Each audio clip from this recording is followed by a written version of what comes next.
Welcome to Telugu inspirational stories. మేము చెప్పే కథలు మీకు నచ్చినట్టయితే సబ్స్క్రైబ్ చేసి సపోర్ట్ చేయండి. అది ఒక మహానగరం. ఆ మహానగరంలో రామయ్య అనే వ్యక్తి భార్య, 2 పిల్లలతో ఉంటున్నాడు. రామయ్యది చాలా మధ్యతరగతి కుటుంబం. రామయ్యకు ఏదైనా వ్యాపారం మొదలుపెట్టి బాగా సంపాదించాలని కోరికగా ఉండేది. రామయ్య అందుకోసం బ్యాంకులో లోన్ అప్లై చేయడానికి వెళ్తాడు. ఆ బ్యాంక్ మేనేజర్ పేరు జాన్.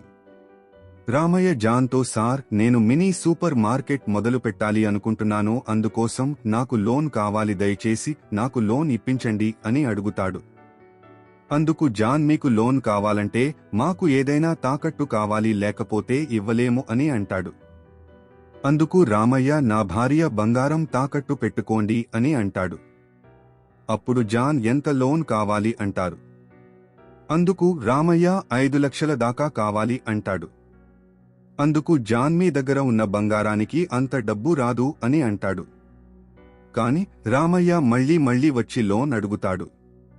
ఒకరోజు జాన్, మీరు ఎంత తిరిగినా మీకు అంత లోన్ రాదు అంటాడు. రామయ్య నిరాశతో వెనుతిరుగుతాడు. అది చూసిన జాన్ రామయ్యకు సహాయం చేయాలనుకుంటాడు. అంతలో క్రిస్మస్ పండుగ వస్తుంది. క్రిస్మస్ రోజు ఎలాగైనా రామయ్యకు డబ్బులు అందేలా చేయాలని జాన్ అనుకుంటాడు. క్రిస్మస్ రోజు రాత్రి జాన్ క్రిస్మస్ తాత రూపంలో వచ్చి చుట్టూ ఎవరూ లేనిది చూసి 5 లక్షల రూపాయల డబ్బులు రామయ్య ఇంట్లో వేసిపోతాడు. అందులో డబ్బుతో పాటు ఒక లెటర్ ఉంటుంది. ఈ డబ్బుతో నువ్వు అనుకున్న వ్యాపారం మొదలుపెట్టు. నీవు ఒక మంచి స్థానానికి వచ్చిన తర్వాత ఇలాగే 10 మందికి సహాయం చేయి, ఇట్లు క్రిస్మస్ తాత అని రాసి ఉంటుంది. ఎంతో సంతోషించి రామయ్య ఆ డబ్బులు తీసుకుని వ్యాపారం మొదలు పెడతాడు. రామయ్య తన జీవితాన్ని మార్చిన ఉత్తరాన్ని తన షాపులో పెట్టుకుని ప్రత్యేకంగా చూసుకుంటూ ఉండేవాడు. రామయ్య తక్కువ కాలంలో చాలా డబ్బులు సంపాదించి ఒక మంచి స్థానానికి వెళ్తాడు. ఆ ఉత్తరంలో లాగానే రామయ్య కూడా ఎవరికీ తెలియకుండా డబ్బులు కావలసిన వారికి సహాయం చేస్తూ ఉండేవాడు. మరల సంవత్సరం క్రిస్మస్ రోజున రాత్రి రామయ్య ఇల్లు కూడా లేని వృద్ధ దంపతుల దగ్గర డబ్బులు వేసి వెళతాడు. జాన్ ఇదంతా గమనిస్తూ ఉంటాడు.